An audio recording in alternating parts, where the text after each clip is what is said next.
Hi everyone, it's Reverend Sarah Grady from St. Paul's United Church in Paris doing a weekly check-in. And I just want to make note that weekly check-ins are going to look a little bit differently going forward than they have. Often I give you some kind of thought for the week or question to kind of ruminate on, but going forward it's going to be a little bit more structured. We have begun a year-long journey book study with Brian McLaren's book, We Make the Road by Walking. We did our first Sunday with the theme of awe and wonder this past week. And each week at the end of the chapter, there's going to be some engagement questions. So Tuesdays, you're going to be tuning in after the Sunday worship service to hear about what's happening with engagement questions. So whether you have tuned in for Sunday worship or not, the Tuesday questions are pretty relevant for everybody. We delved into the look at the creation story this past week in the book of Genesis. And I named in my sermon that Genesis, in its very meaning of the word, means beginning or to form something out of nothing. And so we started at the beginning, and there were some questions that Brian asked us at the end of the chapter to think about. And so I want to invite you into a space of either thinking about them or engaging with these questions, however that looks for you. Some of them are a little bit more in-depth thought process, and other ones are just kind of like, yeah, that's a nice thought. So I invite you to engage with these questions however feels comfortable for you. So the first one I want you to think about is, what is the most beautiful place you have ever seen, and what was so special about it?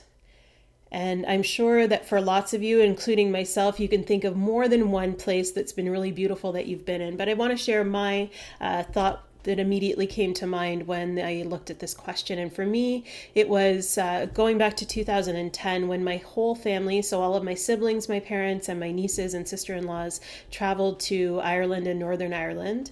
My family on both my mother and father's side is from Northern Ireland. And so we were going to check out some family that we hadn't met or seen in a number of years. We were going to do a little bit of digging into our roots and our history there. And we had the opportunity, my dad's family is from Westport, County Mayo, and one day we were there and we went outside of town to Croagh Patrick, which is the mountainside that St. Patrick, the patron saint of Ireland, was said to have done his pilgrimage on his hands and knees at points and on bare feet. There's all kinds of stories that surround that pilgrimage.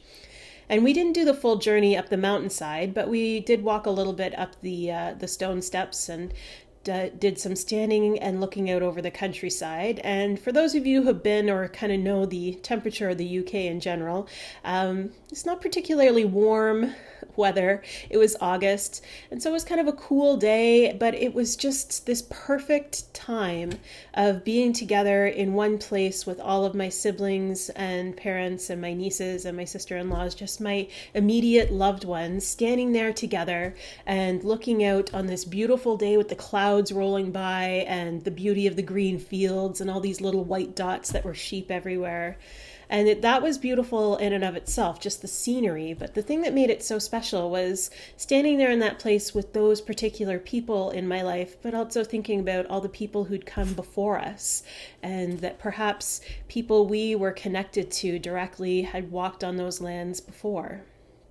And for me, that will always remain a special memory and a special and beautiful place.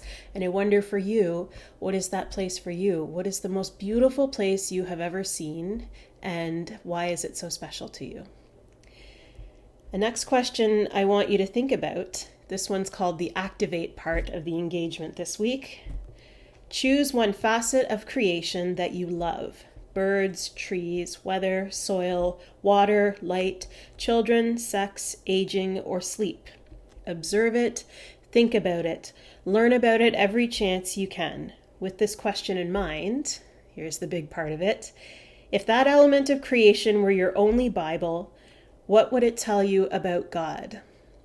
Now, I don't have an example of an answer that I have to that question because I haven't thought deeply enough about it myself. But if you want to do a little bit heavier thinking, I invite you to engage with that question.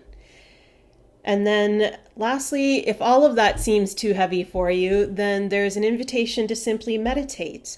Observe a few moments of silence. Go sit somewhere in God's creation, whether that's indoors or outdoors. You can be next to, I'm next to a lot of plants right now. They're kind of off camera. I've got a candle going here. The beauty of fire and light is also part of God's creation. Whatever that looks like for you, just kind of sit and meditate and offer some gratitude for God's creation in your life. So whatever that holds for you, I pray that you find some engagement with that. If you want to engage little ones, if you've got little ones around the house, whether they're your own children, whether they are little ones that you care for, whether you're a grandparent, great-grandparent, or simply looking after a little one, ask them this simple question: what is your favorite animal and why do you like it so much? You can get a lot of really great answers out of children, sometimes really silly answers. One of my favorite little people in my life, she's kind of grown out of this, but she used to love to ask questions, endless questions, because no matter how thoroughly or well you thought you'd answered her question, she would always look at you and say, why? Never-ending curiosity as part of God's creation is also a beautiful thing to witness. I pray that as we continue to make the road by walking together, you find ways to engage with these thought-provoking questions and engage with them as part of our ancient history found in the scriptures. And wherever the day finds you, wherever the week finds you, I pray that you see the face of God in all whom you meet, and they see the face of God in you as you walk this journey of faith and as we do this together. Until we meet again, friends, I'll see you soon.